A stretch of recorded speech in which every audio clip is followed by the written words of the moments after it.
Last time we introduced references and we talked a little bit about how references are also related to memory addresses. And we said that to better understand the references, we will have to talk about the concepts of ownership and borrowing. But before talking about ownership and borrowing, we will have to talk a little bit more about memory so we can better understand ownership and borrowing. So we will have to talk about the stack and the heap, that they are parts of memory available to the code to use at runtime, and they are structured in different ways. So the stack stores values in the order it gets them and removes the values in the opposite order. And this is called to last in, first out. And we can think of stack as a stack of plates. Then you add more plates and you put them on the top of the pile. And when you need a plate, you take one of the top. And adding or removing plates from the middle or the bottom wouldn't work as well. Added data is called pushing onto the stack, and removing data is calling popping off the stack. And all data stored on the stack must have a known fixed size, and this is very important. All data stored on the stack must have a known and fixed size. Data with an unknown size at compile time or a size that might change must be stored on the heap. The heap, on the other hand, is less organized. When you put data on the heap, you request a certain amount of space. The memory allocator finds an empty spot in the heap that is big enough, marks it as being in use, and returns a pointer, which is the address of that location.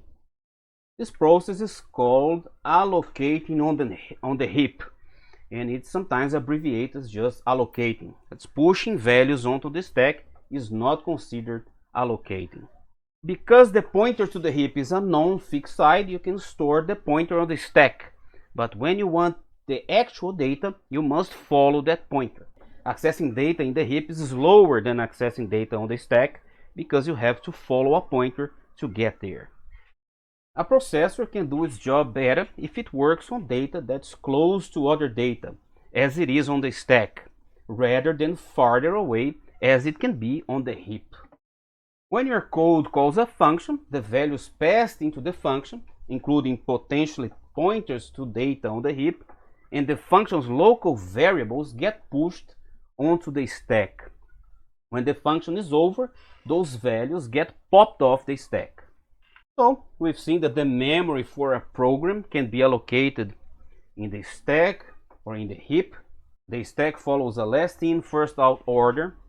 It stores data values for which the size is known at compile time. So for example, a variable of fixed size integer 32 is a candidate for a stack allocation. Its size is known at compile time, and all scalar types can be stored in the stack as the size is fixed. On the other hand, the heap memory stores data values the size of which is unknown at compile time. It is used to store dynamic data. So the heap memory is allocated to data values that may change throughout the life cycle of a program. And the heap is an area in the memory which is much less organized when compared to the stack. The stack is very fast, and it's where memory is allocated in Rust by default. But the allocation is local to a function call, and it's limited in size. The heap, on the other hand, is slower and is explicitly allocated by your program, but it's effectively unlimited in size and is globally accessible. So here we have a Rust program. There's a main function, and this program has one variable binding, x. This memory needs to be allocated from somewhere. When a function gets called, some memory gets allocated for all its local variables and some other information. This is called a stack frame.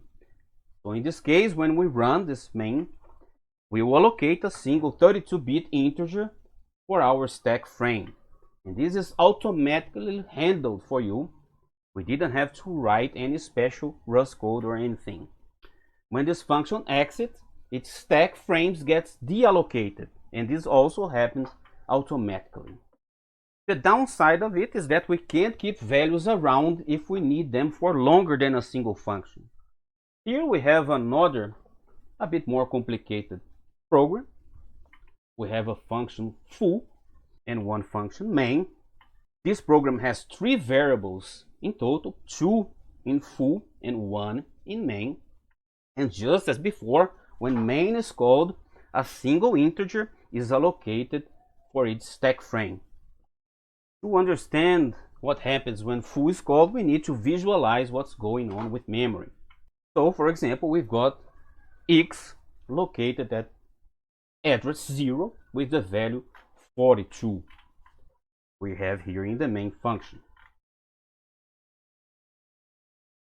When foo, the function foo is called, a new stack frame is allocated.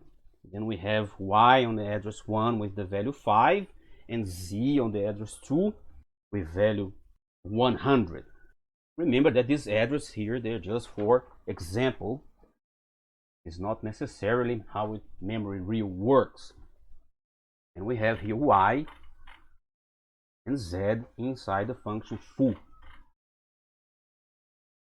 Because 0 was taken by the first frame, 1 and 2 are used for foo's stack frame, and it grows upward the more functions we call.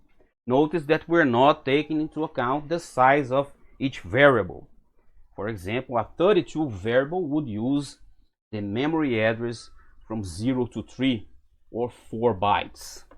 So there are some important things we have to take note here. So these numbers 1, 0, 1 and 2, as I mentioned before, they are just for illustrative purposes. They have no relation to real address values that the computer will use. After foo is over, its frames are deallocated. So we don't have anymore the values stored at this address anymore. We will have just this here, and after the main, even this last value, it goes away. So it's called a stack because it works like a stack of plates, like we've said before. The first plate you put down is the last plate to pick back up.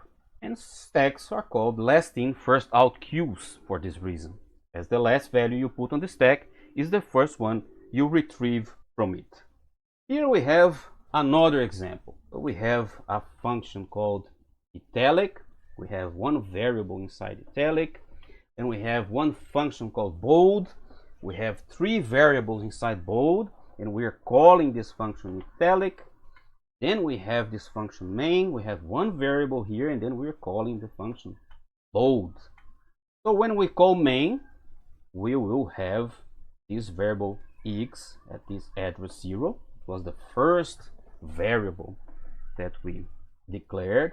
Then main calls bold, and then we will have these 3 variables here going to stack, and then bold calls italic, and we will have our stack growing tall. After italic is over, its frame is deallocated, leaving only bold and main. So we remove here this variable in this address. We get this. Then bold ends, and there is only main. So this will leave, and we are back to only main. And when main finishes, then it's also gone. So this was the stack. Now let's talk about the heap. In Rust, we can allocate memory on the heap with the box type. Here's an example. We have the main function, and we have this variable x, and we are using this box new 5, and then we have this let y equals to 42. And here's what happened when main is called. We allocate space for 2 variables on the stack. We know that y is 42, and it always has been. So the actual value of the box is a structure which has a pointer to the heap. And when we start executing the function and the box new is called, it allocates some memory for the heap and puts 5 there. We have an address as a value for x. It could be any address. This is just an example. And on this address, we have the value 5. In this case, the value of the struct x has a raw pointer to the place we've allocated on the heap. So the value of x is this one here, which is the memory location we've asked for.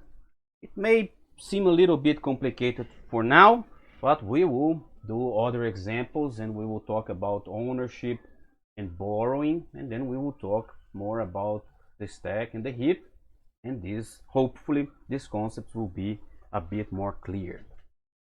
We are getting to the end of this tutorial, and we've seen that all values in Rust, they are stack allocated by default, and values can be allocated on the heap, or they can be boxed by creating a box T, and a box is a smart pointer to a heap allocated value of type T. And when a box goes out of scope, its destructor is called, and the inner object is destroyed, and the memory on the heap is freed.